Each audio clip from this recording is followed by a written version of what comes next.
மும்மொழி கொள்கையை தமிழ்நாடு ஏற்கவில்லை என்றால் மாநிலத்திற்கான கல்வி நிதியை தரமாட்டோம் என ஒன்றிய கல்வி அமைச்சர் தர்மேந்திர பிரதான் கூறியிருப்பது மிக மிக தவறானது என பாமக தலைவர் அன்புமணி ராமதாஸ் தெரிவித்துள்ளார்.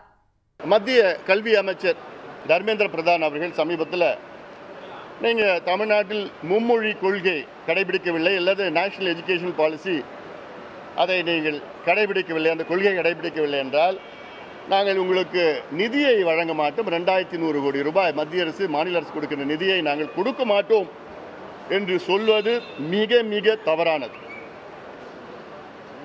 அதாவது இது நம்ம ஃபெடரல் ஸ்ட்ரக்சரில் இருக்கிறோம். கல்வி என்பது பொது பட்டியலில் இருக்குது. 45 ஆண்டுகளுக்கு முன்பு வரை கல்வி என்பது மாநில பட்டியலில் இருந்தது. எமர்ஜென்சி காலத்தில் இந்திரா காந்தி அம்மையார் தான் பொது பட்டியல் கன்கரண்ட் லிஸ்ட்டில் கொண்டு வந்திருக்கிறார். இது மத்திய பட்டியலில் கல்வி கிடையாது, பொது பட்டியலில் இருக்குது. சட்டங்கள் மத்திய அரசு கொண்டு வரலாம், ஆனால் அதை ஏற்பதும் கொள்கைகள் ஏற்பதும் ஏற்காததும் மாநில அரசினுடைய உரிமை.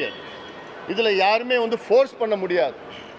அதிலும் எப்படின்னா, நீ இந்த கொள்கையை ஏற்றுக்கிட்டா நான் நிதி கொடுப்பேன்னு சொல்வது மிக தவறானது.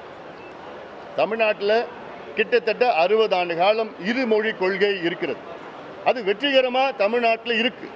இன்றைக்கி தமிழ்நாடு இந்தியாவிலே வளர்ந்த மாநிலமாக இருக்கிறது.